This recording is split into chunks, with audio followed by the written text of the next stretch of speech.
Happy 404 day, Falcons fans. Welcome on into Falcons Today by Chat Sports. Matthew Peterson here with plenty to talk about on April 4th.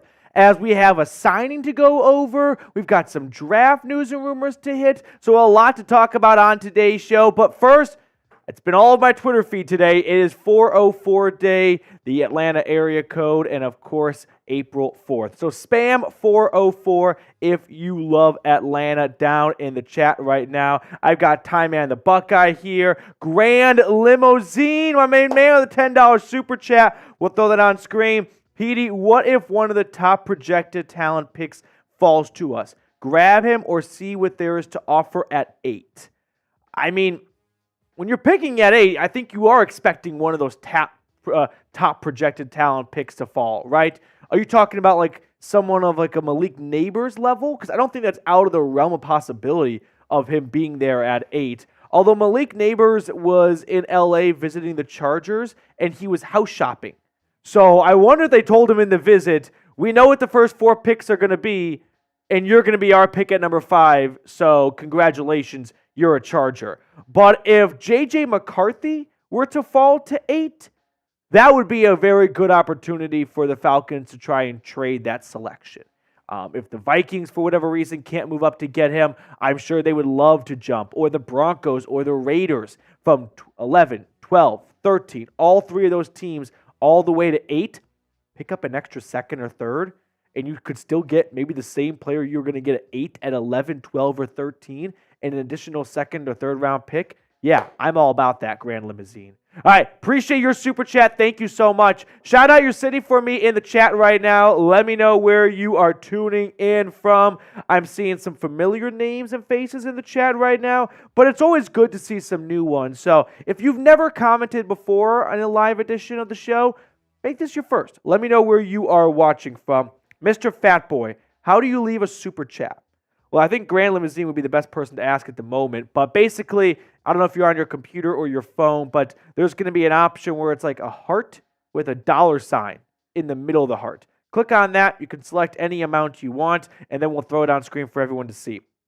Patrick is in Memphis, Tennessee. Checking out Memphis Pizza Cafe, maybe. I've got Sugar Hill, Georgia from Michael. I've got Randy in Thomasville, Georgia. College Park in the house. Charles is in Vegas. I've got Marlon Kuzi from, it's been a little while since Marlon's been in the chat, I think, from Tracy, California. Jack is in Cincinnati. Travis Taylor is in ATL. Richard's in Tampa. I've got Augusta represented. PCB in the house. Mitchell, South Dakota from Robert. Get those cities in the chat. Let me know where you're tuning in from. And then our resident UK viewer, Complete the States. Shout out to Ray Jr. I don't know who Ray Jr. is. Should I know? I feel bad. I want to give a shout. I'm giving a shout out to Ray Jr. It could be just a personal. Maybe that's one of their friends. It could be. I'll be honest, every once in a while on this job, people will include a name in a super chat that I don't know. And it's my biggest fear that it's like a player and I don't know this player, but that's not going to happen. So I'm like, is Ray Jr. like the backup right guard I don't know about? And am I going to lose my job because of this? But hey, Ray, if you're a friend of Complete the States, you're a friend of mine. So shout out to you. Rise up, buddy. All right, are we ready to tell everyone about our sponsor today? Because we've got an awesome deal right now going on with our friends over at Game Time. Spring is here, which means we have Braves baseball. The Hawks are in the playoff hunt right now. Or any other local sporting event in your area that is catching your attention that you want to go see play, well, use the Game Time app, and you're going to get $20 off your ticket when you download it and use code CHATSPORTS. So whatever event you are thinking of, whether it's a sporting event, a concert, a comedy show, make sure to visit Game Time first, because one of the features I love about them is they give you the all-in price option. So you know just how much your seats are going to cost before you spend the 20 to 30 minutes searching for tickets and then getting to the checkout, and then the taxes and fees hit you and it's double what you thought it was going to be. But Game Time, they don't mess around. You just know right from the jump what the all-in price is. So download Game Time today and use code CHATSPORTS, CHAT Sports, if you don't know how to spell Chat Sports, for $20 off your first purchase. Terms apply, but again, use that code CHATSPORTS when you download the Game Time app. I put all that information in the comments and description of today's video, but shout out to Game Time for sponsoring our show today. All right, it is 404 day today, so let me know what your favorite restaurant or bar in Atlanta to go to is. I've got my girlfriend's friend's wedding is coming up in Atlanta, and soon enough where I probably should have bought my flight by now. That's actually just hitting me. So that's going to be what I do tonight. This just hit me like a ton of bricks. Me putting that off may have cost me some money. But hey, let me know what your favorite spot to go to is. I'll be in Atlanta in, what's it right now, April 4th? It is, yeah. End of next month. So I think I actually got some time. I think it's the start of June, so 2 months from now. So favorite spot. Taco Mac is a go-to for myself, but let me know what your favorite spot is in Atlanta for 404 day. Represent some of your favorite places. Complete the State says Red Phone Booth. Raheem is JJ's Chicken and Fish. Let's get some more spots going in the chat. Everyone's looking for new restaurant recs. It's the name of the game. Name of the game. Grand Limousine with a $10 super chat. Appreciate you. Twofer for the day. Bring back Calais Campbell. You don't have to twist my arm. 6.5 sacks last year. Did not look like Father Time was present whatsoever. I think that's a signing that maybe happens after the draft, right? Where maybe Calais Campbell, for starters, if I'm his age and how long he's played, he may not be dying to sign right now, believe it or not, because then he has to go to all the OTAs and things like that. Maybe he wants to enjoy his time off and not be back in the office already. So maybe both sides are interested to waiting till after the draft to get pen to paper. But it definitely seemed like after the season ended, there was mutual interest on both sides. However, who knows how Raheem Morris views Calais Campbell, and that's going to be a big voice in that decision-making process. Grand, Mr. Limousine, thank you so much for your super chat. Archangel Umado, a Japanese ramen noodle spot. I kind of like it. I'm interested. You got me intrigued, Archangel. I'll be seeing you there one day. Get your questions in, by the way, because we're going to have a mailbag at the end of today's show. So hashtag Falcons, or you can super chat like Complete the States and Grand Limousine has done so far. You skip the line. It's like a fast pass system on steroids, and you go right to the front and on screen for all of our thousands of viewers to see. So if you've got a question, take, an opinion, whatever it may be, and you want to share it with the class, super chat. Supports the show, and you're on screen guaranteed. Yeah, no, it's one of the things that the boss has said. You know, we got to put those super chat on screen. We got to show the love. Got to show if the you love. Super chat, you're gonna get on screen. I mean, like we've already shown it. 3 super chats, 3 times they've been on screen. Bingo. Now we're gonna break down the Antonio Hamilton signing just in a moment. But coming up on today's show, the latest news and rumors, including that signing. I thought we should look at some second-round draft targets because we've spent so much time and energy focusing on round 1. The 43rd overall pick in the draft is going to produce a quality player, hopefully. So I want to make sure the Falcons make the best pick possible at that spot. So I did a deep dive on some second-round draft targets. And then we're going to get into a mailbag. So like we just talked about, hashtag Falcons or Super Chat to be on screen for that mailbag. Mr. Fatboy, 1987 with a $5 Super Chat. Who do you think the Falcons should pick? And a first-timer. Little 1-2 clap action. Little 1-2.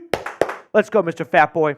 Who do you think the Falcons should pick if all 3 top wide receivers and Dallas Turner is gone by 8, or should they trade back?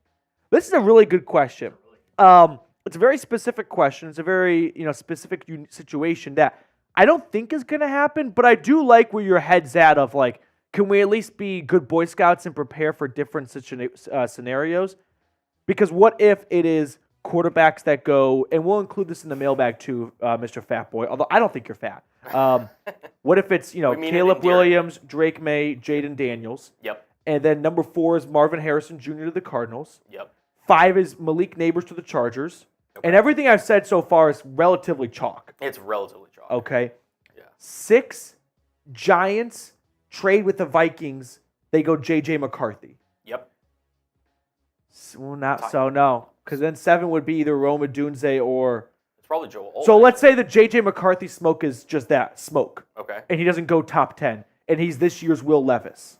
Yeah. And then 6 is the Giants. They go Rome Odunze. Yep. And the Titans at 7 go Dallas Turner. For whatever reason. That would have to be the circumstances where only 3 quarterbacks go top 3. Yeah. Atlanta at 8, I would say sell the pick to whoever wants J.J. McCarthy. But if no one's really interested in J.J. McCarthy, at that spot, if you can't find a trade,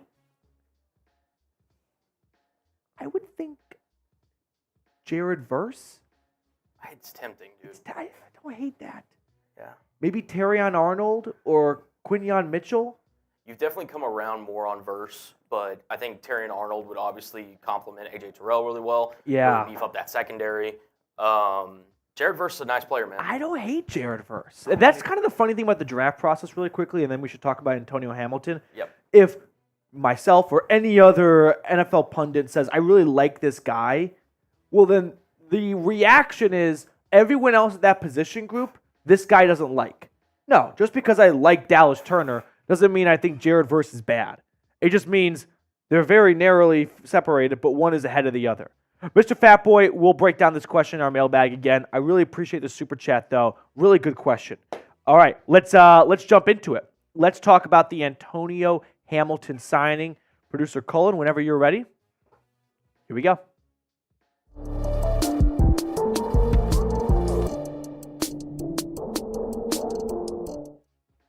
Welcome to ATL Antonio Hamilton. The Falcons have signed a veteran cornerback that I think is going to compete for a starting job on this team. So we're going to get you guys familiar with Hamilton, kind of get you up to speed on his background, his stats, all that good stuff. And I'll interject with my opinion throughout the show on this signing. But first, let's get to know Mr. Hamilton, the former UDFA who started his career off with the Raiders after playing at South Carolina State. He has been with the Arizona Cardinals for the last 3 seasons. He has started 18 games in his career. 16 of those 18 came with the Cardinals over the last 3 years. So primarily, he has been a backup corner / special teamer. But now he comes to Atlanta where there is some competition to be said for that CB2 job opposite of A.J. Terrell. So I think you're going to see a good battle between Hamilton, Clark Phillips, D. Alford's a nickel corner still in my eyes, and maybe a rookie. And those 3 guys in training camp are going to be competing for that CB2 role. Now, Hamilton's definitely more of a veteran player. He turned 31 years old in January, so he's got some miles on him, but he also comes with loads of experience, and I think that's something that Raheem Morris is looking for to fill out his secondary with a DC like Jimmy Lake, who has a specialty and a master's degree in defensive backs. Now, before we look at Hamilton's stats and highlights, make sure to subscribe to the channel. We're the #1 Falcons news, rumors, YouTube channel on the globe, and help us reach 21,000 subscribers, and in return, we'll give you free daily content. If you don't like the content, I shouldn't say this, but you can always just unsubscribe. Now, Hamilton, the last 3 years, has been with the Cardinals. Before that, he was with the Kansas City Chiefs, if memory serves correctly, in 2020. Before that, the Giants, and before that, the Raiders. But you can see the last 2 seasons with Arizona, primarily an available guy outside of missing time in 2022. He really hasn't missed a whole lot of games due to injury over that stretch. 16 pass breakups, 2 interceptions over the last 2 years. A pretty solid tackler as well from what I've read. But for now, I think he'll be competing with Clark Phillips for that CB2 job. I think it's a little early to say which one is going to be the starter. This is what training camp is for. When you've got training camp battles and position battles to be had, this is what the month of August is all about. So for now, I lean towards Clark Phillips staying as this team's starting CB2. He ended the year last year in that role, taking over from Jeff Okudah. However, you got to think about the decision makers from last season. They're gone. Ryan Nielsen, Arthur Smith, right? Those 2 guys that had a big voice in deciding who would be starting opposite of Terrell are no longer in Atlanta. So no one can really say how Raheem Morris and Jimmy Lake view Clark Phillips. They didn't draft that guy. Terry Fontenot was a part of that draft, but it's always difficult to really know just how much of a voice Fontenot has in some of these decisions because as a GM, he never really strikes me as a GM who has a lot of decision-making powers. Sorry, Raheem or Terry. But grade the Falcons defense for me. A, B, C, D, or F, with a couple of signings on the defensive side of the football over the last 72 hours. How would you grade Atlanta's defense? Give it an A, B, C, D, or F. Personally, I would give the Falcons defense a B-. I think there are some good spots on this defense, but obviously there is the big, elephant in the room, the pass rusher position. However, I think that with players like A.J. Terrell, Grady Jarrett, David Onyemata, Jesse Bates, how could I not lead off with him? You've got some Pro Bowl, all-pro caliber players. Just those four names alone. You sprinkle in a Caden Ellis and Nate Landman and a healthy Troy Anderson, and I think it's deserving of a B to B- grade, but if they had a true number one edge rusher, they'd be right there towards that B+, A- range in my eyes. Now, before we get on to the rest of today's show and breakdown for the Antonio Hamilton signing, I do want to spend 60 seconds telling you guys about our sponsor today, which is Game Time. If you're trying to go catch a Braves game, a Hawks game, or any other local sporting event in your area, use Game Time first because new users can get $20 off when they download the Game Time app and use code CHATSPORTS. Now, we all hate hidden fees, but with Game Time, you actually can have the option to do all-in prices on the homepage, so you know just how much the tickets are going to cost before you even get to checkout. So download the Game Time app, let them know PD sent you by typing in code CHATSPORTS, and you're going to get $20 off, which I kind of look at as Game Time's going to cover your parking, your first concession run, whatever it may be. Download Game Time today. It's the place to find last-minute seats. Use that code CHAT Sports. If you don't know how to spell Chat Sports, there it is. Last-minute tickets, lowest price guaranteed. I put all that information in the comments and description of today's video. Now, Antonio Hamilton is not the only signing on the defensive side of the football this past week. Eddie Goldman came out of retirement for a third time? I'm kind of losing track, honestly. So there have been some recent signings on the defensive side, and maybe you're noticing a very small pattern, and I don't think two of anything is good enough to make it a pattern just yet, but maybe there's something to be said about Raheem Morris targeting more veteran players, right? I mean, at this stage in free agency, all the big names are gone. Like, we're past the second wave at this point. These are just some of the crumbs that have been left over. So you're not going to find a bunch of really talented young players anymore on the market. And for Atlanta, I think their strategy is, hey, we're going to draft well, we're going to develop well, we're going to coach up some of the younger guys we have on this team, and we're going to lean on the veterans to not put together a top 5 defense, but maybe one of those defenses that, for how much is being invested and paid into that side of the football, is going to outperform expectations, because coaches always love to bet on themselves, right? Coaches always love to believe that they can take player from here and make them all the way up to here and only pay them down here. That's what coaches love to do and bet on. So I'm kind of getting the suspicion that's what Raheem Morris and company's train of thought is right now for their plan and strategy to get the best defense possible on the field. Draft well, develop well, and get some good last juice out of veteran players like Eddie Goldman, if he even sticks around for week 1, and then Antonio Hamilton.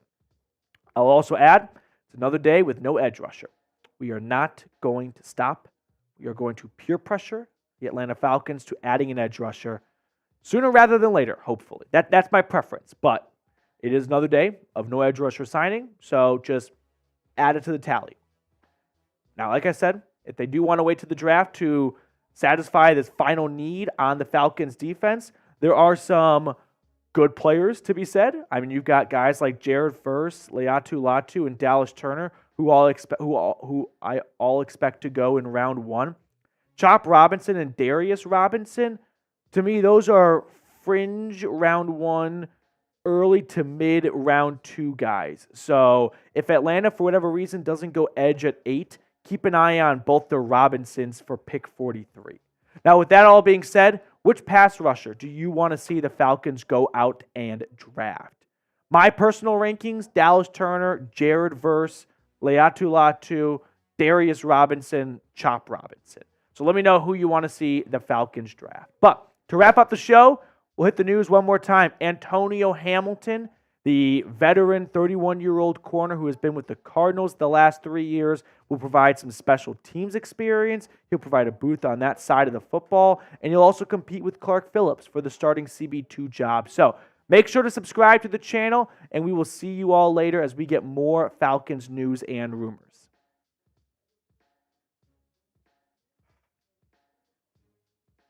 All right. By the way, 40 likes. Pitiful. Let's get to 404 likes. I mean, 175 people hanging out with us, just 40 likes, so we're not even close to 50%. This is just tough numbers right here. So go ahead and hit the thumbs up button, and we're up to 51 just like that. Okay. Atlanta is horrible about evaluating talent at defensive end. I can't say you're wrong for that because they haven't done it. I would caution to say that forever the Falcons are doomed, right? There's new decision makers in Flowery Branch that weren't there previous years. But I think there may be some level of truth to, doesn't matter who's in charge. Some franchises will just never have nice things at certain positions. Like the Bears at quarterback, Falcons at defensive end pass rusher. I feel like there's a team that's never had a good wide receiver. Baltimore. Yeah, the Ravens. That's exactly what I was thinking of. The Ravens they can't have good wide receivers. Right. They're just allergic to them. It doesn't matter who's the coach. Doesn't matter anything. Yeah. Yeah. So maybe that's Atlanta's thing. And that's not a good thing to have, by the way. No, but at least it's so obvious that if it doesn't get addressed, everyone knows about it. Mm-hmm. But yeah, no, this is it's a signing. It's a signing. It's news. News is fun. There are always a few people that comment on the videos. Just make a video when they sign someone. I don't know why you talk about these rumors. It's like, dude, could you imagine me pitching that to my boss? Yeah. Like, I'll see you when they sign someone. Until then, catch me in Cancun, bitches. Yeah. No, that would not go well. Imagine if you went west where there's no Wi-Fi, too. Yeah. Chat sports jokes. Okay. By the way, mailbag coming up towards the end of the show, so use #Falcons. Grand Limousine, Aaron Donald come out of retirement. If Aaron Donald does unretire, he has to go back to the Rams. Yeah. You can't retire to then go sign with another team.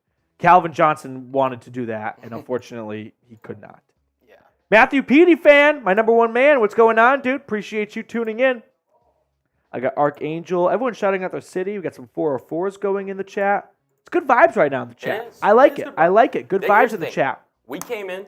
We're like, hey, we got to address the signing. We got to get this live going. We got to shut up the people. The people brought it today. Oh, they answered the call. Should we jump into our second segment? You ready already? I'm ready already. So we had originally, as we tend to have, 3 segments planned out, right? Bread, meat, cheese.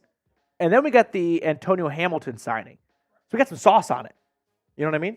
Yeah. It just it's a nice little added to the flavor. Exactly. You know? It's just a great garnishment to the meal we had planned today. Exactly. The only thing that's a little bit awkward is the next segment I was going to put out after this live show. Yeah.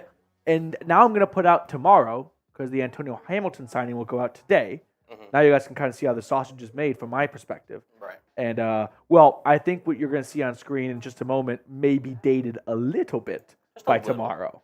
Just a little. Oopsie doopsies. Whoops. Okie dokie. Odds of Turner end up being Tack McKinley. I don't think that's a great comp. Tack was much more of an interior guy than Dallas Turner is. And one was picked 26 overall, right? Someone can fact check me. Yeah. One's a top 10 player. Like, let's not go down that well and just assume everyone's the next Tack McKinley. Now, to be fair, it's really just all Atlanta Falcons like edge rushers that just haven't worked out. Because I've seen Tack McKinley, I've seen Vic Beasley, I've seen just like numerous names like, hey, is Dallas Turner gonna be this guy? And it's just like, I some of them I know they're being serious, some of them I think they might be trolling a little bit. But Dallas Turner to me is, and I mean I've done plenty of videos with PD and he's done his research. Dallas Turner is probably the best defensive player in this draft. Like if you're gonna swing for an edge rusher, you know, everything on the table, I think Dallas Turner's your guy. Agreed. Agreed. Okie dokie. Let's talk about some of the pre-draft visits and the possibility of Atlanta trading back, because that's gotten, I wouldn't say a lot of smoke, but maybe it's in the stage where you're just like at the rubbing your hands together with the sticks and you're trying to get a spark. It's at that part of the life cycle of starting a fire for a rumor. So very early on, but I don't know. I thought it could be a fun thing to address on today's show. Okie dokie. Here we go. Let's jump into it.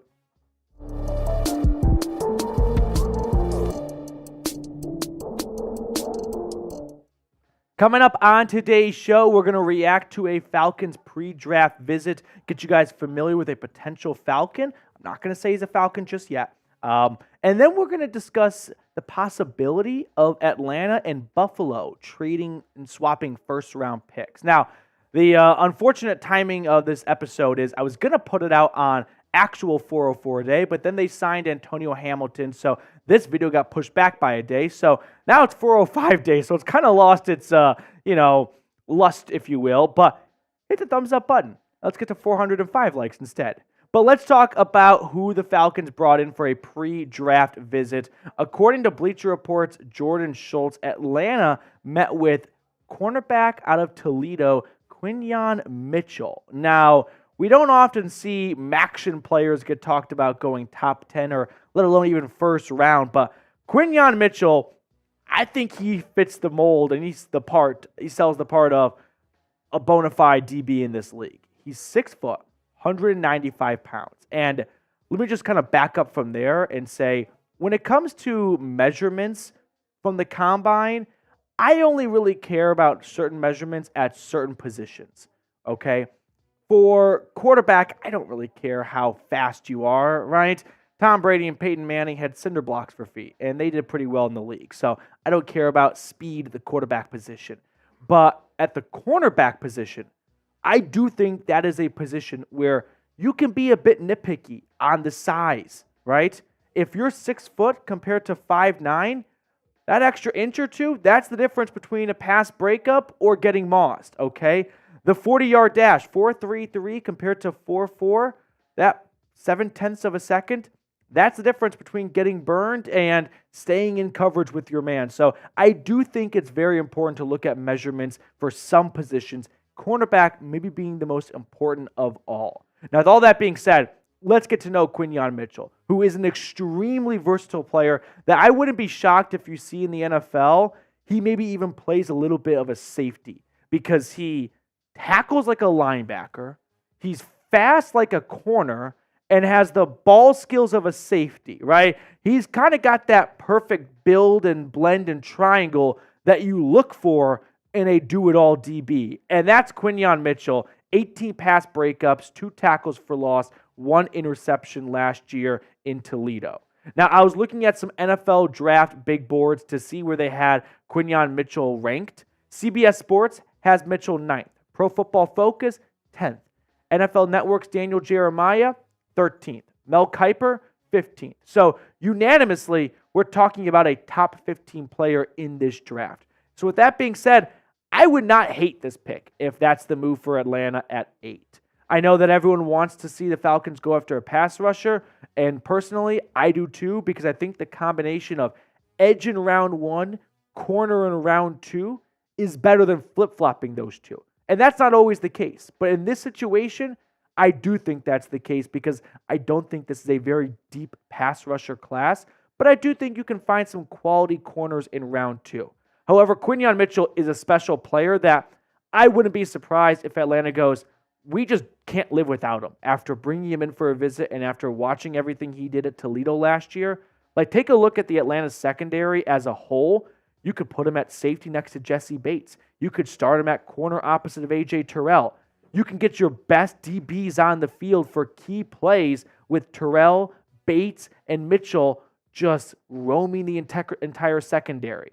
I mean, Mitchell provides that level of flexibility where he's going to hop around a little bit in the NFL, and he'll play whatever position is needed from that team at that moment. So if he is the pick for Atlanta, it's not a have a meltdown, I can't believe they took this Toledo DB guy. Are there players I like more in this draft? Yes, to be honest with you, there are. But that doesn't mean I think Mitchell's going to be a bad player. And a lot of times the pre-draft rankings are nowhere near where the player should actually go when you do the, revisit a draft and redo the draft 3 or 4 years later. So if Mitchell's the pick at 8, I don't think it's a bad pick by any means. I would like to see them go maybe with a Dallas Turner or a Rome Odunze or Malik Neighbors, but those guys are taken by then. I think Mitchell is an excellent pick at number 8. So let me know, do you want to draft Quinyon Mitchell? Yes or no? Chime in for me down in the comments section below. I always love to see what you guys have to say. Now, for anyone typing no, let me ask you one question, and this is time to be honest here. How much of that answer is rooted in the fact that he played at Toledo? I just can't see him being good. And listen, that's not entirely wrong, but I would ask you to reconsider. I mean, look at the last 10 years, actually, 10, 11 years, of players who attended non-Power 5 schools that went top 10. Some of them turned out to be very good picks, right?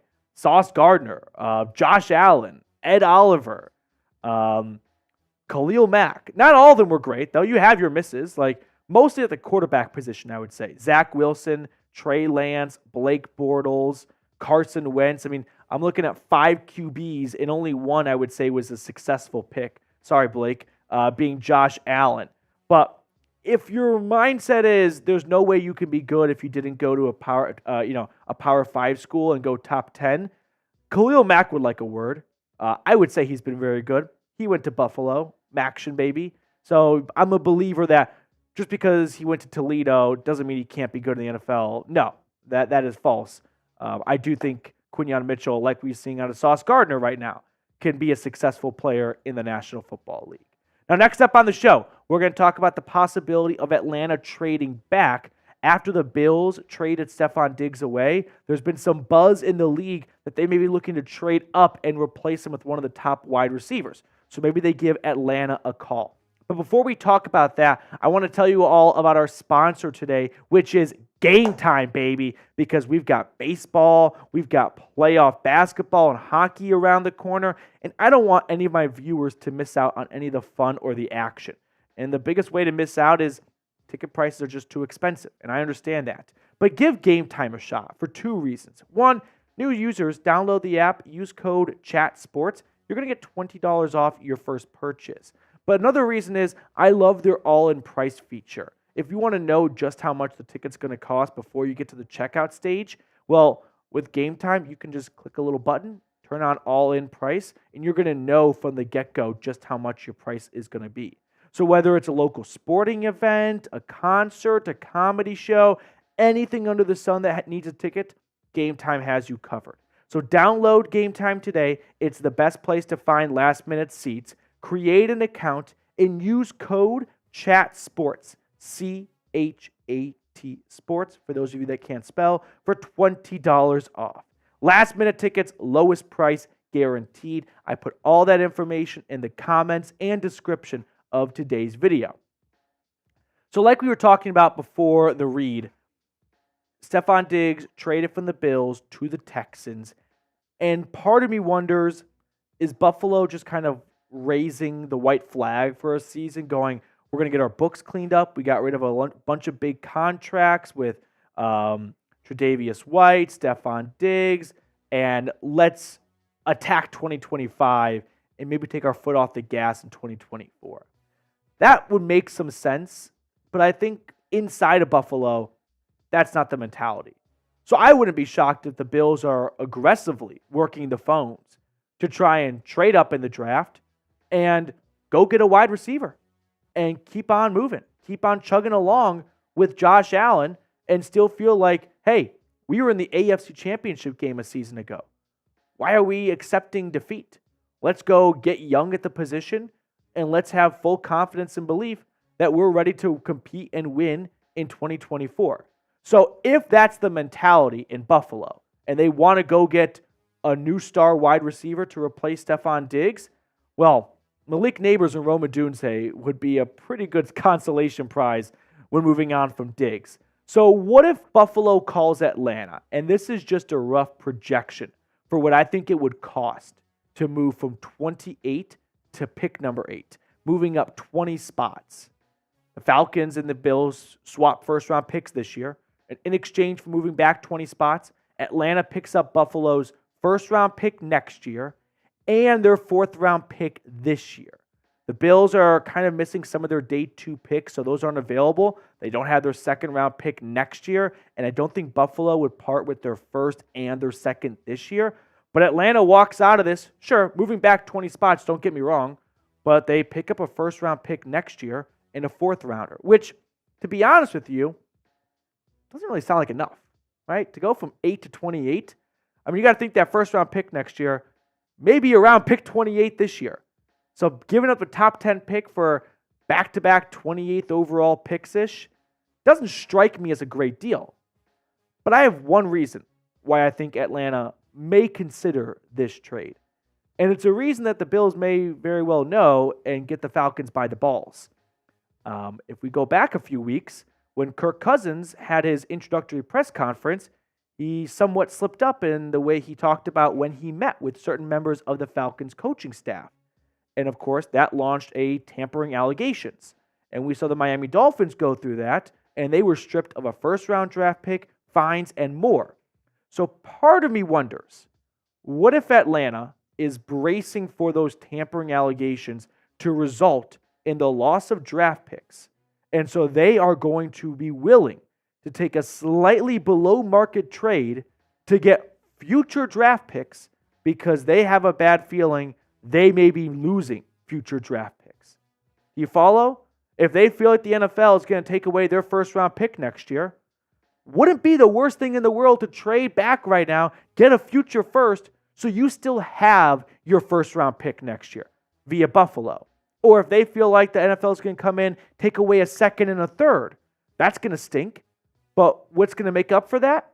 Having 2 firsts. So that may be something that creeps through Atlanta's mind of, if we don't love someone at 8, meaning like we just can't simply live without them, and we just like guys, but we don't feel like one of these players at 8 is a true game changer for us, maybe they're willing to take a trade that moves them back and gives them future draft capital. And if the NFL swoops in and takes some picks away, they're not left with very few assets in 2025. Just some food for thought. So if the Falcons were to trade back from 8 to 28, you're probably wondering, who could they get at 28? I went through a couple of potential prospects available at that spot that fit Atlanta's needs. There's a lot of offensive linemen projected to go in this range.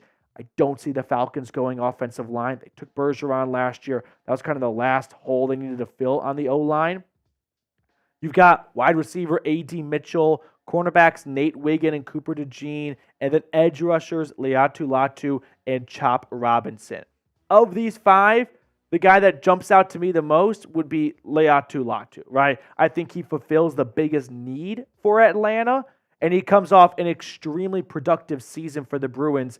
13 sacks. I mean, over the last 2 years, 23.5 sacks for UCLA. I don't think any defensive end or edge rusher has that many sacks over the last 2 years. He's 6'5", 259 pounds. He's 4.64, 40-yard dash. Not slow, sure, not blazing fast, but all around, he's a solid athlete. I think some people's lazy assessment of Latu is, oh, he's not very fast, he's not very quick. No, that's not true. He's maybe not the fastest, but just because he's not the fastest doesn't mean you're not going to make a good NFL player. Now, I think he's got the highest ceiling, but also the lowest floor of all the edge rushers in this draft because we've seen the production, right? He had 13 sacks last year. Now, there are some questions and concerns about his injury history at Washington, but put that to the side for a moment and just talk about the player on the field. The ceiling, the production is there, but I also think the floor is low for a reason, and a fair reason too, which is the way he won at UCLA last year. I've got concerns about it translating over to the NFL. He doesn't really stand out necessarily physically at any one spot. So he basically dominated just lesser offensive tackles with a good arsenal of moves, whether it's a bull rush, just driving his tackle back into the quarterback or beating them with quickness and speed off the jump. But when it comes to the NFL, a lot of his sacks came against tackles from Coastal Carolina and Colorado. Those guys aren't playing in the NFL. When he went up against an actual offensive lineman that's going to play in the NFL, Oregon State's Fuaga, he didn't do a whole lot. So that's why I think there's a really high ceiling, but also a really low floor for Latu. And personally, it's why he's not one of my top 2 edge rushers in this draft. But with pick 28, yeah, I'm willing to gamble on a guy who may have the highest upside of all 3 because he's been the most productive of all 3 the last 2 years in college football. So let's revisit this trade idea that I cooked up here. Falcons and Bills swapping first-round picks, and Atlanta gains an extra first next year and a 4th-round pick this year. Would you do this trade? Type A for accept or type D for decline. That will do it for us on today's show. Thank you so much for tuning in. If you're not subscribed yet, I invite you to go ahead and do so. Lock yourself in for the best free Falcons content. All right, boys and girls, how are we doing? Do we like the trade? Do we like it? Seeing a lot of declines. A lot of declines. Latu may be another Vic Beasley. I don't like. That's why I kind of came with the approach of I think he's got a high ceiling, but I think that floor is low for a good reason. Like I don't think Dallas Turner is going to be a bust. I just think he's too physically gifted to be that bad. Right. And he's not so physically gifted where it's like a little bit of Trayvon Walker coming out of Georgia where like he was picked primarily because of his physical traits. Yeah. Like Turner's got the production. So I'm not crazy in love with Latu, but I don't want him at 8. But at 28, I mean, at that point in the draft, you are gambling a lot more, or you're not gambling, but like much more of a long shot than pick 8 for that guy to pan out. Yeah. There's a big drop off, I'll say.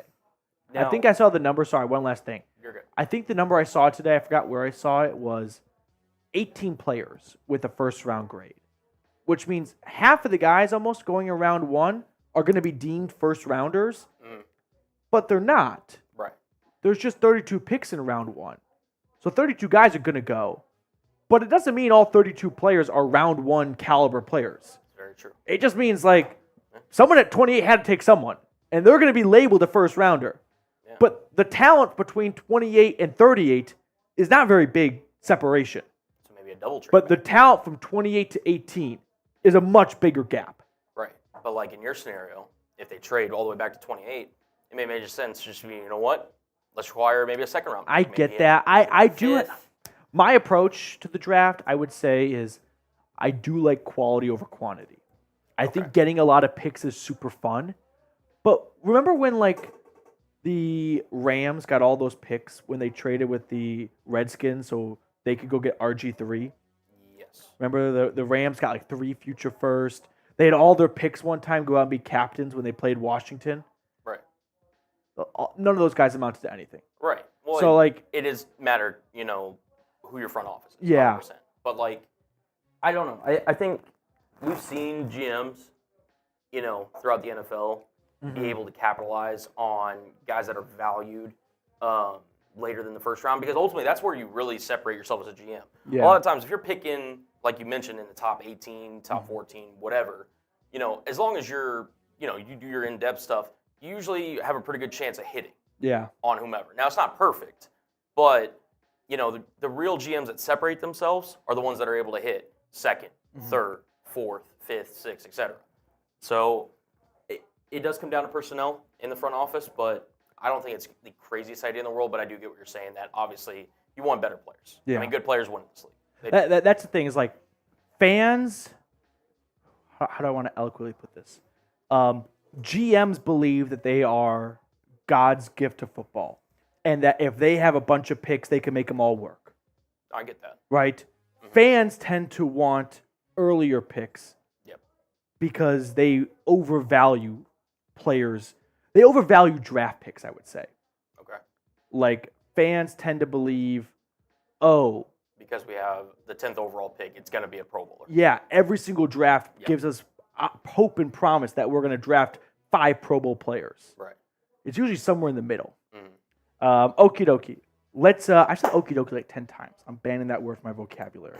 Let's talk about some round 2 targets, because we're spending so much time right now even talking about round 1 guys, I want you guys to be prepared for round 2, because when day 2 of the draft rolls around, I don't want you to be a fish out of the water going, I have no idea who any of these players are. I don't know who I want the Falcons to take or not to take. Or more importantly, I think a really fun angle for this is guys I want to be available at pick 43, because I want the Falcons to have the best options possible. I want them to have a good spread.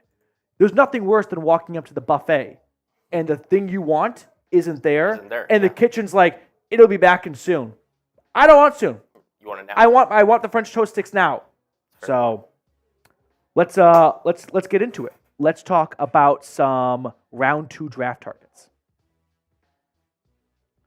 We're going to check out some round 2 Falcons draft targets on today's show, but really quickly, before we get to the NFL draft, help us get to 21,000 subscribers. We are a little over 300 away, so if you have not joined the channel yet, I invite you to do so.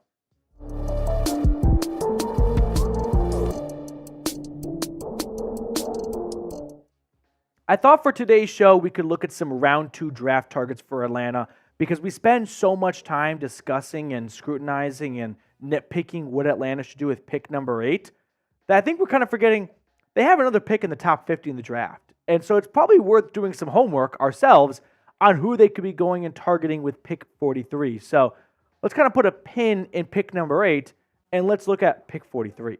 So let's remind everyone about how round 2 looks. The Panthers joined the draft at pick 33, followed by the Patriots, the Cardinals, the Commanders, the Chargers, and the Titans. And as we inch closer to 43, you've got Carolina starting off a slew of newly acquired picks via trade. When they traded Brian Burns, they got the Giants 39th overall pick. Montez Sweat to the Bears gave Washington the 40th overall pick. Green Bay got the 41st overall pick. I think that's from the Aaron Rodgers trade still. And then the 42nd overall pick went to the Texans after the Vikings traded it to them to get the 23rd overall pick. And then you've got Atlanta, who has their own pick at pick 43. So in order to really assess what Atlanta should do at pick 43, I think it's important to look at a couple of the different options they could go down at pick number 8, because that's going to greatly influence what they do at 43. So option number 1 with the 8th overall pick is they go edge rusher. Don't worry about which edge rusher that is right now, but just they go edge at pick number 8. So now that they went edge at pick number 8, my suspicion is they go wide receiver at pick 43. So let's look at some of the wide receivers that could be there. Draft is always a bit of a crapshoot. You never know who's going to be available at what spot, but we're going to run through 5 guys that I think have a chance of making it to the end of the first round and early in round number 2 in the neighborhood of Atlanta at 43. And let's start with Adonai A.D. Mitchell out of Texas. Of course, this is a familiar name for some of you. Last year for the Longhorns, 55 grabs, 845 yards, 11 touchdowns, and an average of 15.4 yards a reception. Remember that 15.4. Now, A.D. Mitchell, 6'2", 205 pounds. He ran a 4.3 40-yard dash, which sounds like it would be the fastest number in the draft until his teammate ran, Xavier Worthy.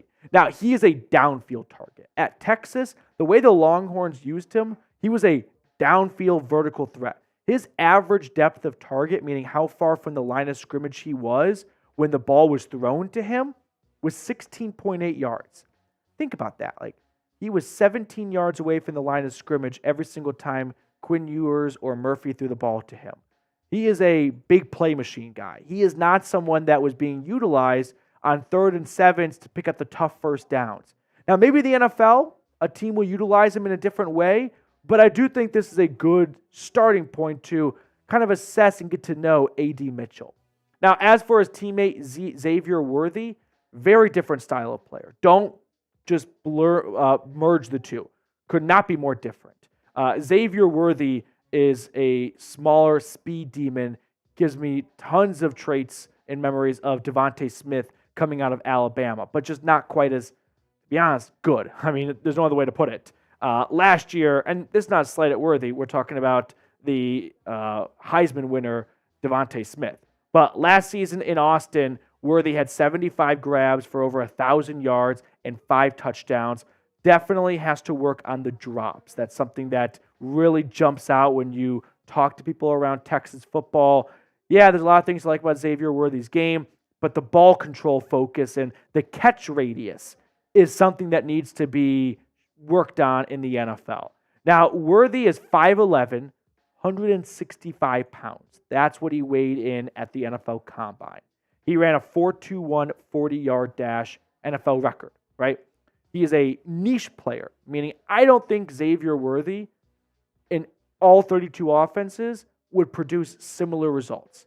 I think under the right coaching staff that's going to develop him correctly and utilize him correctly, he could be a very effective player. I think if he's in the wrong coaching staff, he's just going to be a fast guy that might be the next John Ross, to be honest with you. But my takeaway from Xavier Worthy is I don't think he's a good fit in Atlanta for 2 big reasons. One, I don't think Raheem Morris is cut out to develop Xavier Worthy as a player. I think there are better offensive-minded coaches that can probably do a lot more fun things with Worthy than Raheem Morris. And hey, there's going to be defensive players that are better suited for Morris than guys like Sean McVay. But you just paid Darnell Mooney for this type of receiver.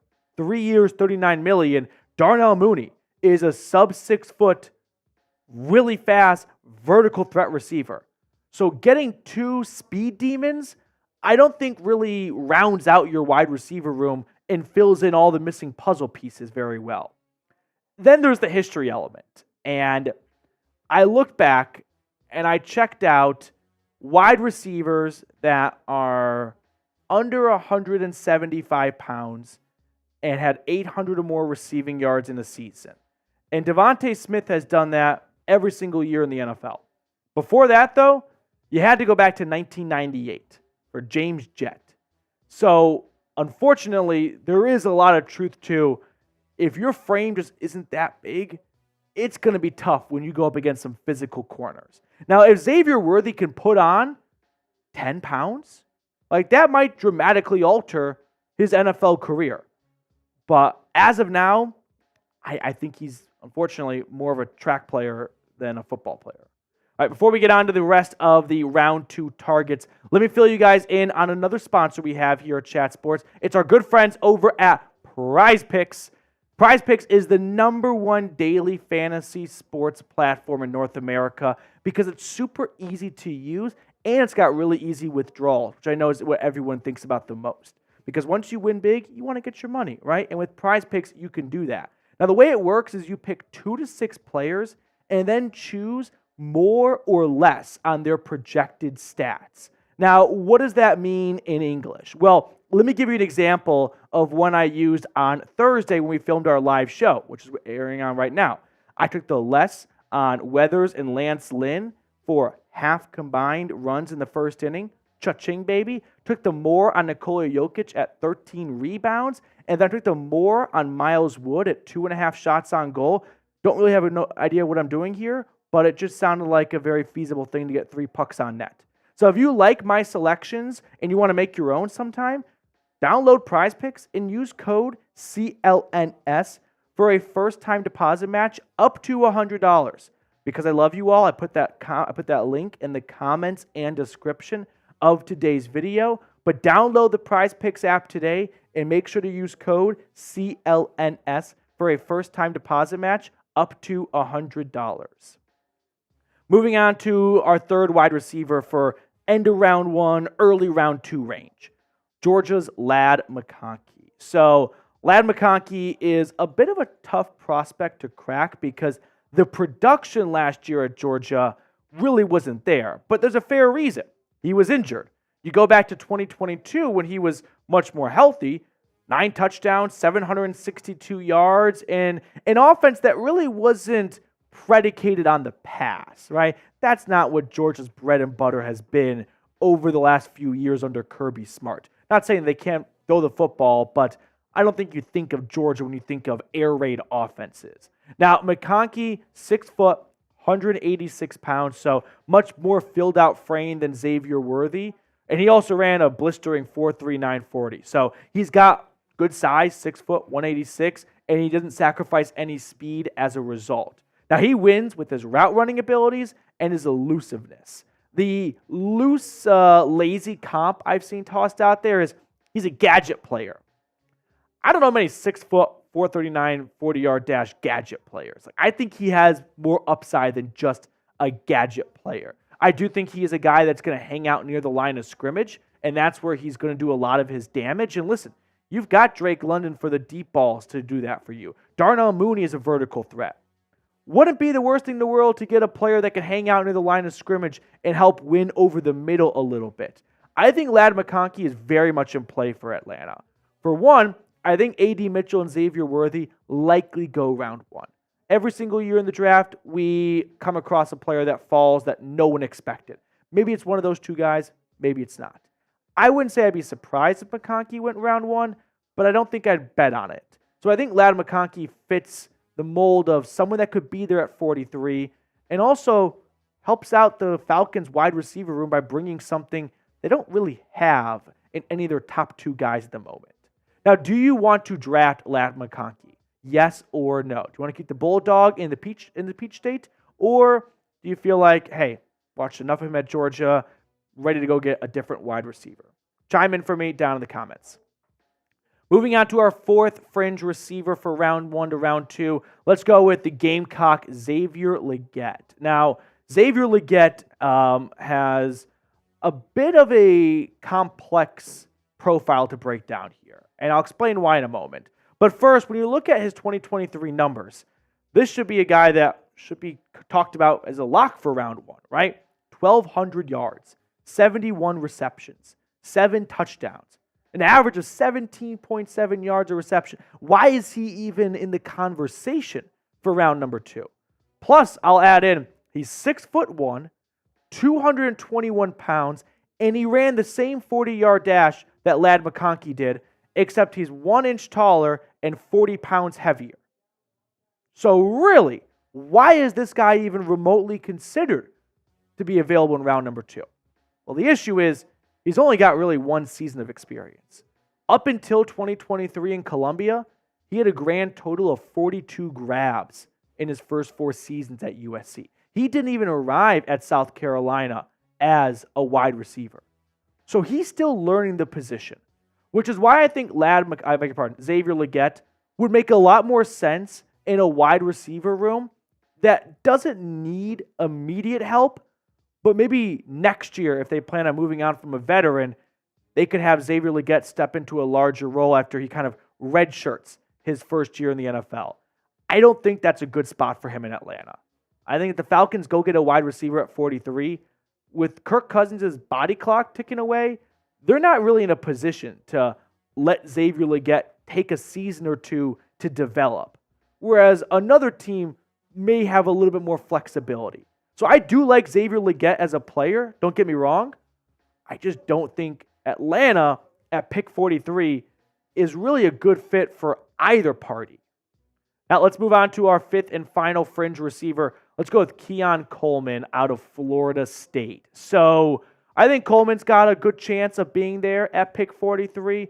Wouldn't be blown away if he goes round 1, but I do think he's very much in play for 43. Now, he started his career off at Michigan State, if you recall. Then he transferred to Florida State, put up 658 yards, but it was the touchdowns that have him towards the top of the draft conversations. 11 TDs last year for the Seminoles. He's 6'3", 213 pounds. Sorry, burped. He ran a 4.61 40-yard dash.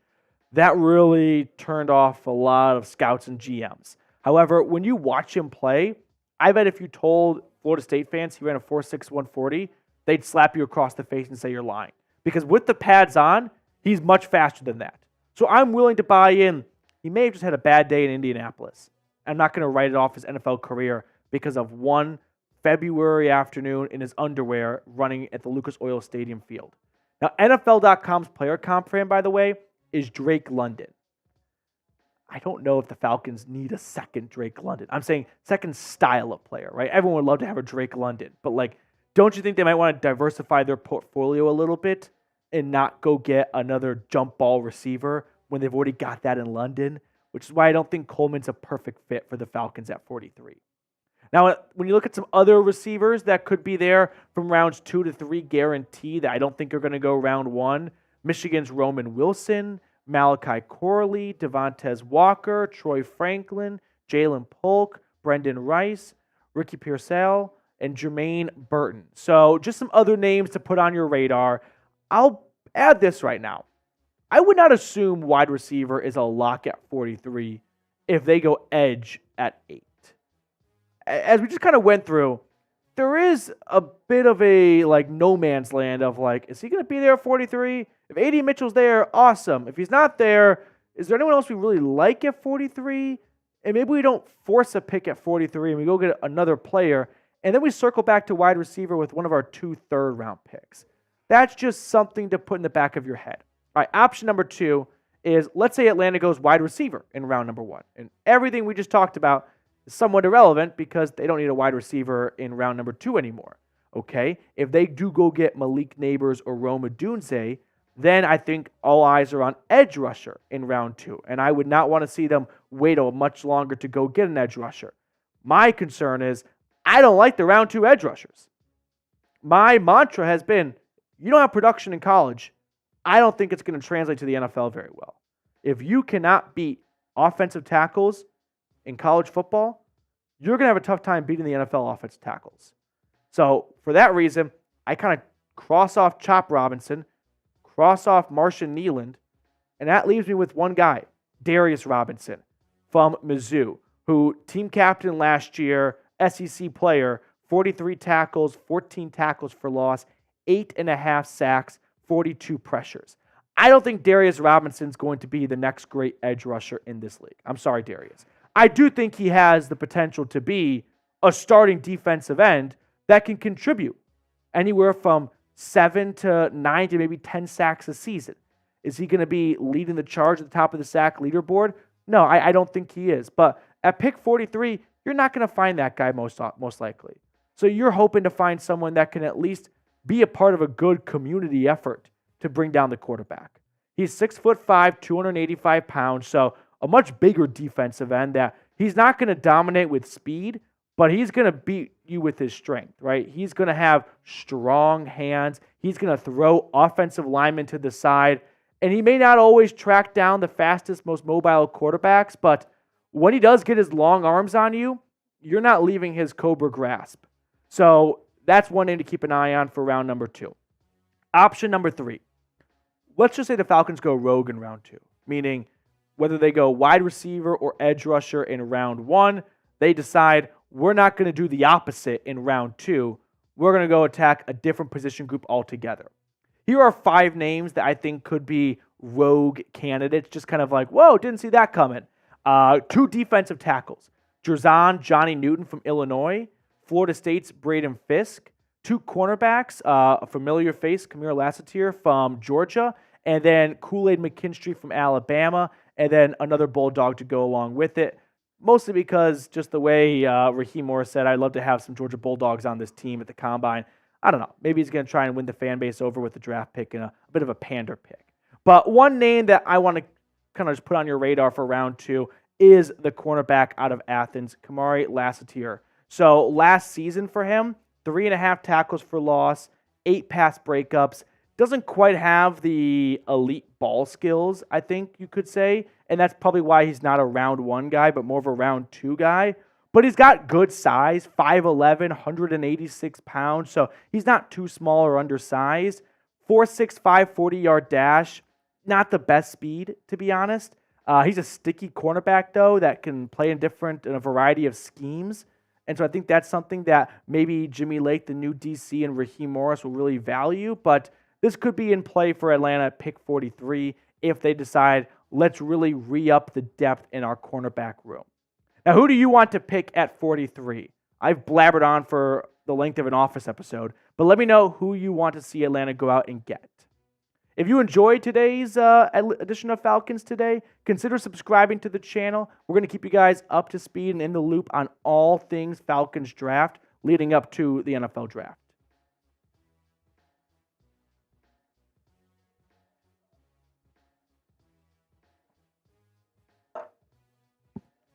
Okay. Get those questions in, by the way. hashtag Falcons, or super chat if you would like. We got a mailbag next up on the show. Next up. I'm excited. It's already. Everyone loves mailbags. Everyone loves them. Yeah. Dat1 Falcons fan just put a question in. Getting it done. I like it. I also giggled. I didn't realize how big of a hit CLNS is.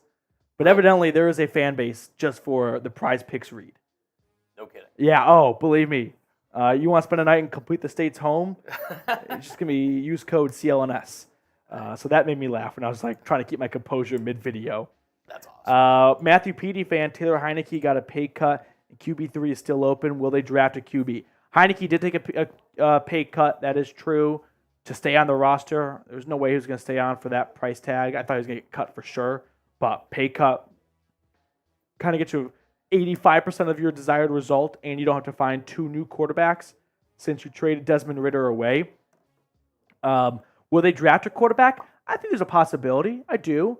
I don't think they draft one in the first 4 rounds, though.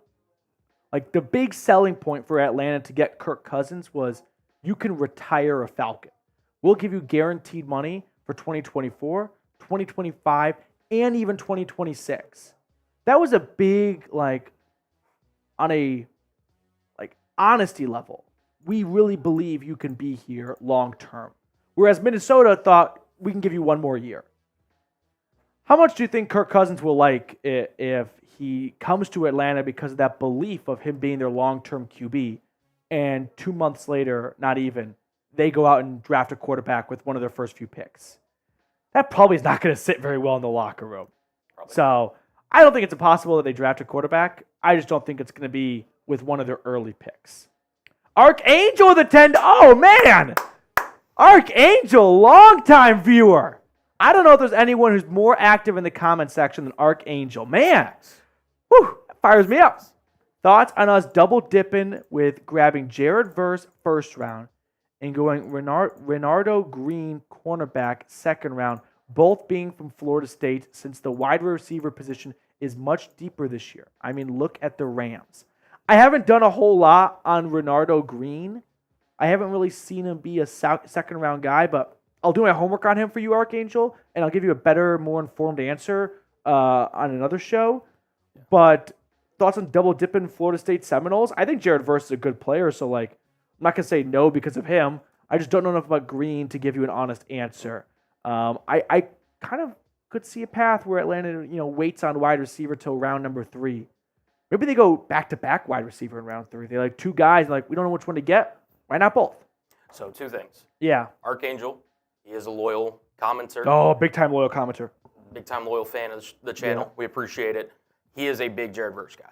So, he has been hammering the comment section. Every time I look down in the Falcons YouTube comment section, it's all I like Jared Verse. I do like Jared Verse. One thing I'll say about Renardo Green, I don't know about second round. I've done, obviously, some videos with some other people here at the office. You're familiar with his work? A little bit. I'm not going to say I'm an expert on the man, but usually he goes probably either round 3 at the highest or he's a day 3 guy. Okay. Personally. Now, I don't, if he is a round 2 guy, Archangel, you were the first. Yeah. Hey, it happens every year in the draft. That's what I'm saying. Yeah. So I do enjoy looking back at old mock drafts and being like, they had this guy going round 2. He didn't go till round 4. Ty-Man, you are usually the first on every video. Ty-Man, I would say Ty-Man's first success rate is 90%. It's up there. It's very high. It's not quite 100, but that's okay. There's no one higher, that's for sure. All right, mailbag next up on the show. Get those questions in. If you just thought of a question and you want to guarantee that it gets on screen, because if you go the hashtag Falcons route, that's no problem. It's just that Cullen Brown will pick his favorite questions. So he may pick yours, he may not pick yours. I don't know. But if you want to guarantee your question gets on screen, hashtag super chat, just like Archangel did, and we'll throw it on for everyone watching to see. I'm about to say, he's going to be on the show. Yeah. Along with a couple others that super chat. I really like that first question we got from Fat Boy. Yeah. But he's not fat, though. Endearingly Fat Boy. How about, How about FB? Filled out. Filled out? Okay. Filled out. Okay. Good. Big boned. Big boned. Yeah. That was the nice way in high school to call girls fat.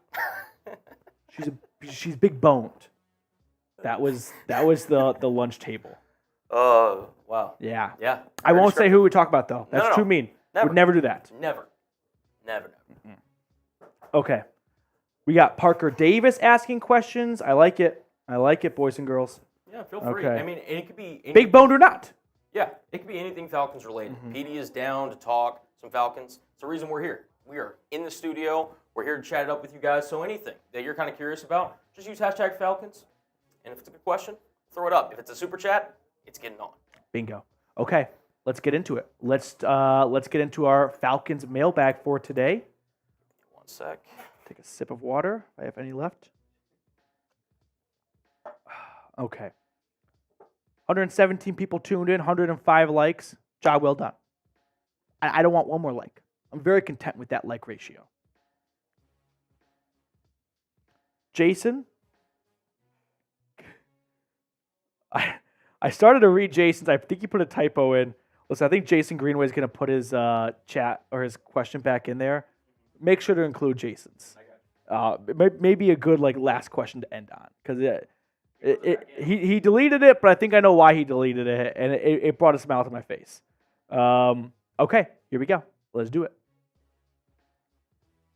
Mailbag time here at Falcons Today. I'm answering questions that were asked during our live show, which airs every single Thursday at 5 p.m. Eastern. Question coming in from Spencer Thomas. After the Stephon Diggs trade, could you see Atlanta making a splash trade for a player like Jonathan Allen? Interesting thought. I feel like the Falcons have been very stingy on their edge rushers, meaning they're not simply going to go make a trade or a signing just for the sake of doing so. They really wanted Montez Sweat. Unfortunately, the Bears swooped in with a better offer, and the Falcons missed out on that. I've heard they were really, really interested in Khalil Mack. Ultimately, he decided to stay in LA with a pay cut, and so Atlanta missed out on that. So Jonathan Allen, I don't think is a very likely candidate, but I do think it's got some legs to it. I mean, he plays a position that the Falcons have some good depth at already. They brought back Contavious Street. Eddie Goldman unretired. Grady Jarrett returns from a torn ACL. David Onyemata's rocking and rolling. Jonathan Allen, I think, would be a huge upgrade to the overall defensive line, but I think Atlanta would rather spend some of their resources on a true edge rusher outside linebacker. But if they don't feel like there's a good player at that spot, then maybe they do decide to make a trade for Jonathan Allen, because he has been able to get after the quarterback despite playing on the interior defensive line. 9 sacks, 7.5, 5.5 sack seasons the last 3 years. So would you trade for Jonathan Allen? I'll toss this question your way. Yes or no? I think a trade for Jonathan Allen would cost you maybe a late third, a third and fourth round pick swap, something like that. I don't think it's going to cost you much more than that. Mr. Fatboy. I like this question from Mr. Fatboy. Who do you think the Falcons should pick if all 3 top wide receivers and Dallas Turner is gone by 8? Or should they trade back? So this is a very specific situation that I don't think is going to happen, but it is the NFL draft, so you should always expect some level of the unexpected. But let's just say it's Caleb Williams, Drake May, Jaden Daniels, Marvin Harrison Jr., Malik Neighbors. That to me would seem like the most likely top 5 picks. And then the Giants at 6, what if they go Roma Dunze? And then the Titans at 7 go Dallas Turner. 2 unexpected things really happened there. 1, no J.J. McCarthy. 2, no Joe Alta, Tennessee. But if all the J.J. McCarthy smoke is just that smoke and the NFL doesn't view him as a top 10 pick, similar to Will Levis last year, if I was Atlanta, I would be answering all phone calls. Star 6-7 phone calls, I don't care. For pick number 8, if someone wants to move up and get J.J. McCarthy. If no one wants to move up and top 3 receivers and Dallas Turner are gone, I like Brock Bowers the most. I don't think they would go Joe Alt because they've got 2 starting tackles already.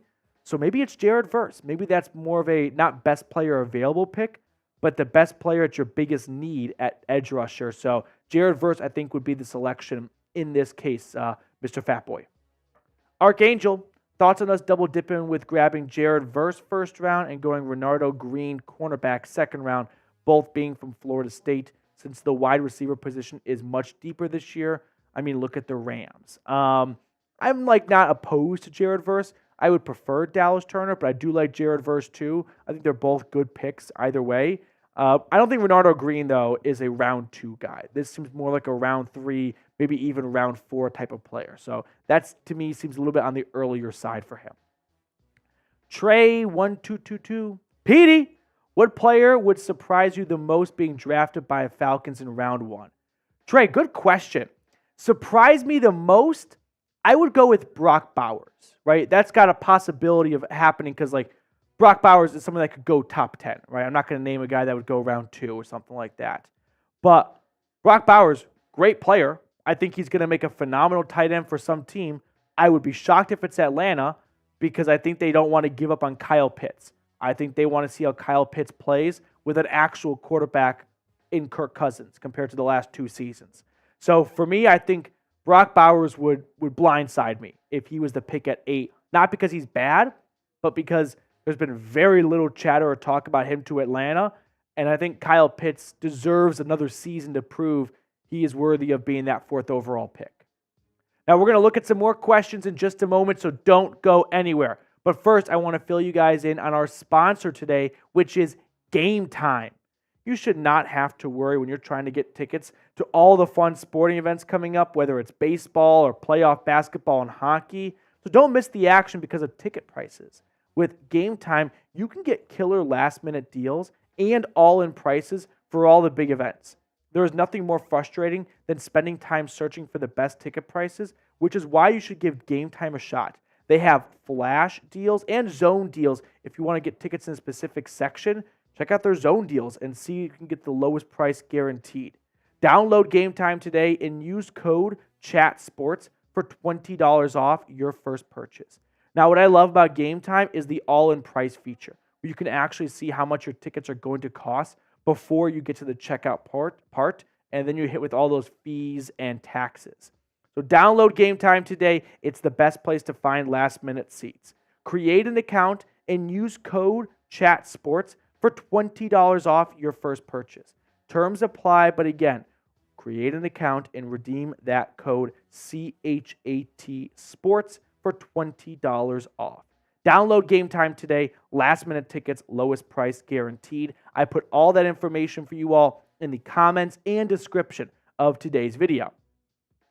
Grand Limousine. Petey, what if one of the top projected talent picks falls to us? Grab him or see what there is to offer at 8. I mean, when you're picking at 8, there's a reasonable expectation and belief that one of those top projected talent players will fall to you. I think maybe the most, I wouldn't say surprising, but I guess surprising, Malik Neighbors is there at 8. I don't really care who's calling. I think Malik Neighbors would be a fantastic selection. Same for Rome Odunze. It does seem like those guys are going to go 5 and 6 to the Chargers and Giants, but maybe not. I would really need a good offer. The only reason why I would be even remotely interested in trading back from 8 would be if you feel like you're going to have draft picks taken away from you in the future because of the Kirk Cousins tampering. Maybe you try and trade back, get 2025 picks, which will soften the blow if the league comes in and takes away a 1st, 2nd, or 3rd from you. JC, do the Falcons have enough cap space to make another splash move in free agency, or do they have enough room to just sign their draft picks? The cap number is always fluid. As of right now, no, they don't have enough space to make a splash signing. Not that anyone's really worthy of a splash signing. I think the biggest contract that will be given out to all the free agents remaining will be Justin Simmons, former Broncos safety. But they can always generate more cap space. They can restructure some contracts. Now, restructures are not the players taking less money. Those are pay cuts. Sometimes erroneously they are reported as restructures, which I guess maybe technically they are, but that's not a restructure. A restructure is taking a player's base salary and prorating it over the remaining years on their contract via signing bonuses. It lowers their cap hit for this year and raises future cap hits. Why do teams do that? So they can have more money to spend this year if they feel like they're in a win-now window. And the NFL salary cap always goes up. So the percentage salary cap hit will actually be less in the future than it is right now, as long as we don't have another global pandemic. So You also need a rich owner that can, write a $10 million check just like that. Because if you free up cap space, you are putting it into a signing bonus. So you literally need cash on hand to give that signing bonus out. There are some franchises, the Bengals, that they don't have ownership. That's like, yeah, we can write a $12 million check right now. We have that type of cash on hand. Like, not everyone does. Arthur Blank, he does. Diego, what do you think of replacing Caleb McGarry? He was okay for us, but nothing too special. Also, with Matthews getting older, I like the idea of bringing in an offensive tackle in the third. Diego, I do like where your head's at, and this is probably something I should, accept as a much realistic possibility than I've been giving it the last few weeks, because Caleb McGarry has proven to be a starting tackle in this league. I don't think he's shown that he can be much more than that in terms of like being a Pro Bowl caliber player, but I do think Atlanta feels like complacent with him. Jake Matthews is getting up there in the age column. I still think he's got years left in him, not just 1 or 2, but this is a loaded offensive line draft. So remember earlier when someone asked what would be a surprising pick at 8? What if Atlanta says we're going to go with Olu Fashanu and let him take over from either Jake Matthews or Caleb McGarry? You usually don't sit offensive tackles. Like, you're kind of wasting good years out of them. But maybe Atlanta feels like these prospects at offensive line are too good to pass on, and it's now's a good time to start replenishing the seeds at offensive tackle. So what do I think of it? I don't think it's going to happen, but I think a third-round pick is very much in play. NFL news and mock drafts. If we trade down to 11 and take Dallas Turner or Jared Verse, do we trade back up to 22 or somewhere late in the first and take a corner like Nate Wiggins or Kool-Aid McKinstry? So if you swap from 8 to 11 with Minnesota and they go get J.J. McCarthy, in this example, it sounds like, if that happens, pick number 9 is the Bears. They could go Dallas Turner or Jared Verse. They do need help at edge rusher. I think they would prioritize wide receiver, though, for Caleb Williams. So if they go Rome Odunze, pick number 10, the New York Jets, they're not going defensive line. They just traded for Hassan Reddick. They will go offensive line, surely. Or Brock Bowers. So you could get Dallas Turner or Jared Verse. One of those two guys will be there at pick 11. So you could get a second rounder, although the Vikings, they don't have a second rounder anymore. They gave it up to get pick 23. So I don't really know what kind of picks you can get from Minnesota for them to jump from 11 to 8. Maybe you get pick 23 from the Vikings, and Minnesota would get pick 8 and pick 43 to kind of water down losing picks 11 and 23. So could it happen, have Atlanta trade back and then trade back up? Sure, that happens very often in the draft. That wouldn't blow me away, and I think they would likely want to wait till round 2, though. I think they would have some level of belief of Kool-Aid or another corner they like being available at pick 43. Shelvis? Aiden? She loves Aiden. Oh, gosh. That was tough reading. What do you think about the team meeting they had the other day? And did you see it? I watched the 6.5-minute video of Raheem Morris speaking to the team. I wouldn't quite say like run through a brick wall type of speech, but like I think your takeaway from that is Raheem Morris is an excellent public speaker, and his ability just to command the room, that says a lot. And it's a big NFL room. Like, you got 53 players. You need to have a spine and say it with your chest type of mentality. So I liked the video. I thought it was cool. I thought it's always a treat to get an insight to what's going on behind closed doors in the NFL. Parker Davis, what do you think of this trade? Falcons trade picks number 8 and 143. Vikings trade 11 and 23. I think that's probably way too much that Minnesota is giving up. I'm just going to pull up the trade value chart here, and this is not making for great radio, but I do want to give you the best answer possible, Parker. If we're looking at it here, pick number 11 is worth 1,250 points. Pick 23 is worth 760. So if you combine those two, we're talking about nearly 1,900 points. That should get you closer to picks 4 or 5, right? Compared to going all the way to 8. But you'd be sending back 143 143 is worth 34 points. So I think Minnesota would want picks 8 in either a second or a third, not pick 8 in a round 5 selection for 11 and 23. I would do it. I would. I don't think Minnesota would. Archangel, players from the NFL you would compare Dallas Turner to, verse 2, and last Leatu Latu to. Okay, player comp's always tough. Dallas Turner, he is a speedy off-ball linebacker that needs a long runway to find success. So, speedy off-ball linebacker that needs a long runway to get success.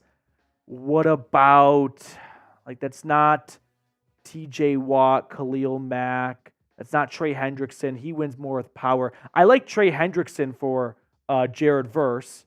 And then for Dallas Turner, talking speed demon off-ball linebacker. What about this does not make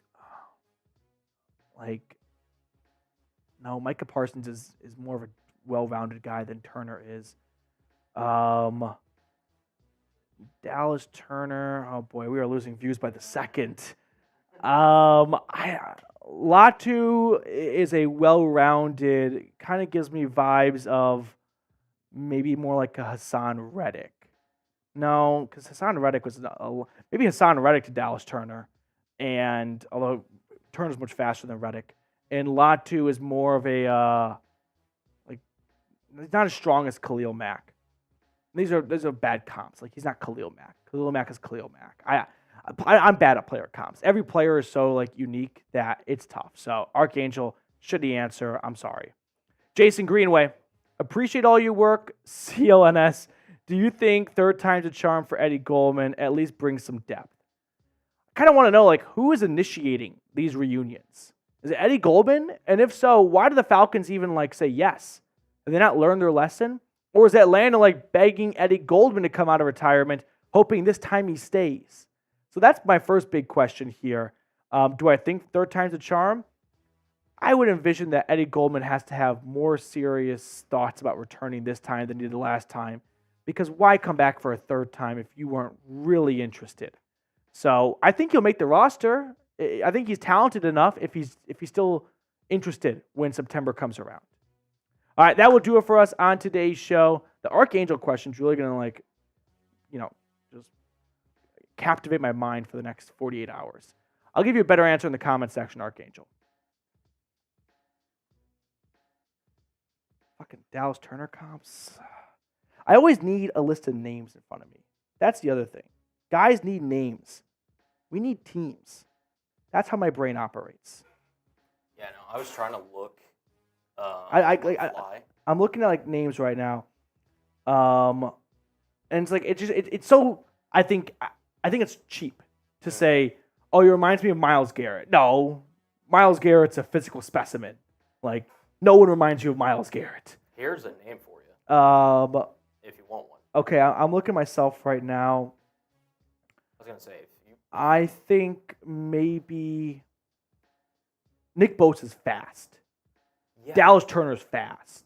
Yeah, but I feel like Bosa's very bendy. That's what Bosa's kind of known for. Yeah. Is every step he takes is so calculated. Sure. Clowney for Jared Verse. That's not a bad one. Yeah. I mean, Latu for. I think Verse is more of a run stuffer than Clowney is, though. Clowney's kind of a run stuffer, low-key. Yeah. He is. That's how he stuck around for so long. I feel like Clowney's not as big as Verse is. Yeah. Am I wrong on that? I don't. For Latu, what about Montez Sweat?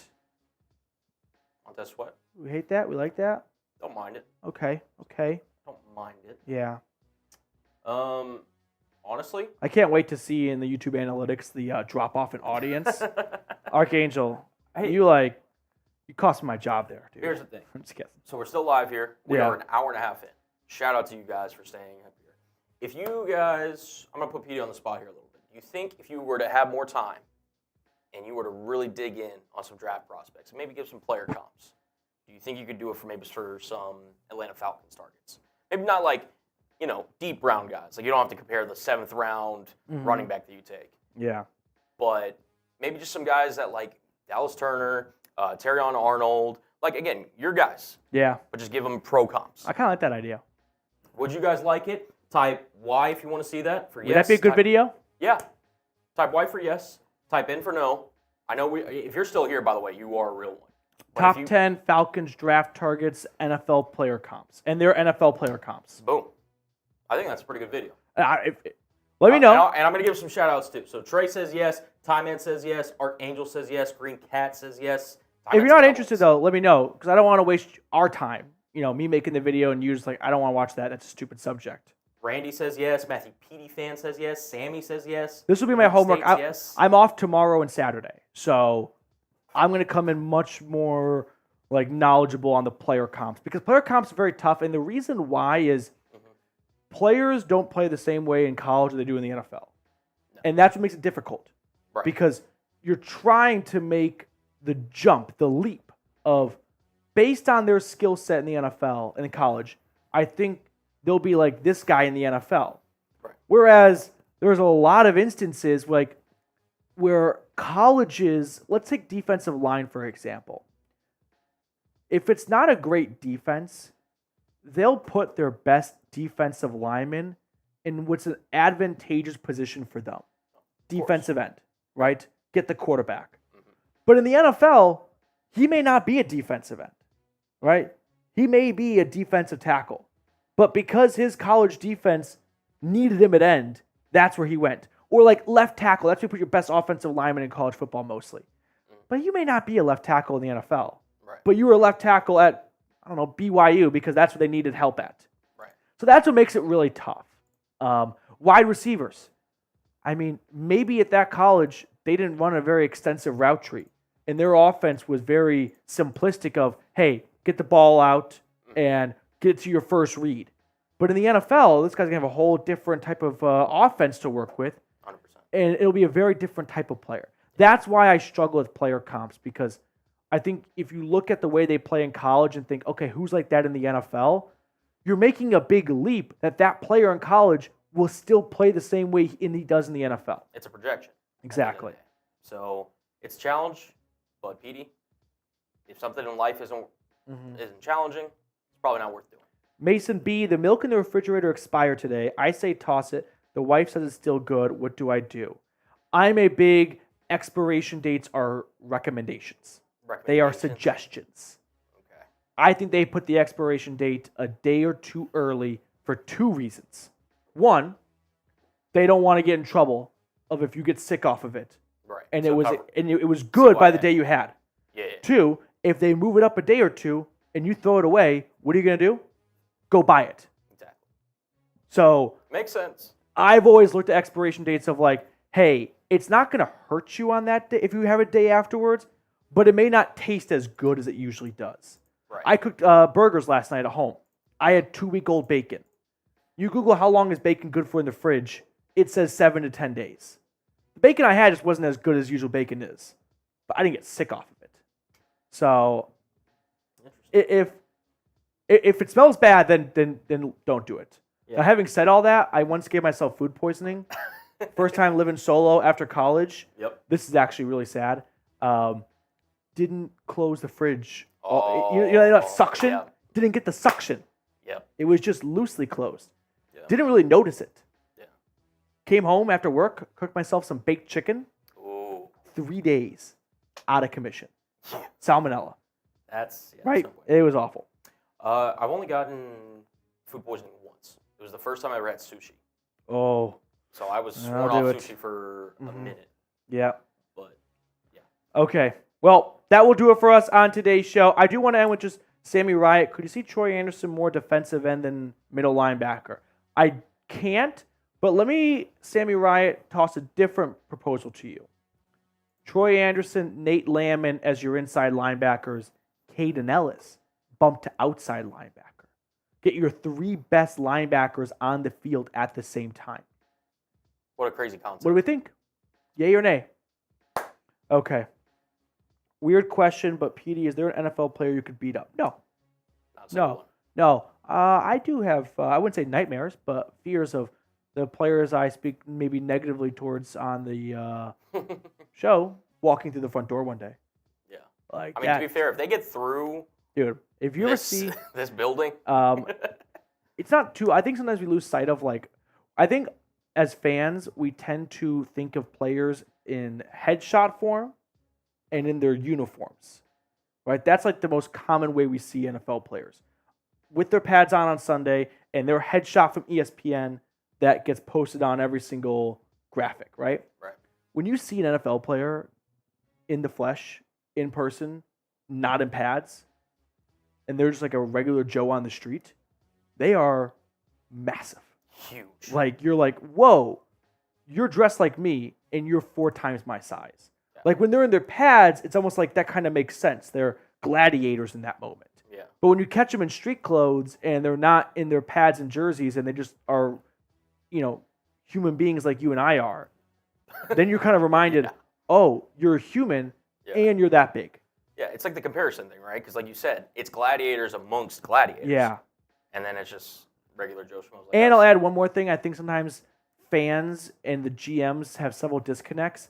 When GMs go and watch players at the Pro Day and Combine and they see them in person, they kind of remember how big they are.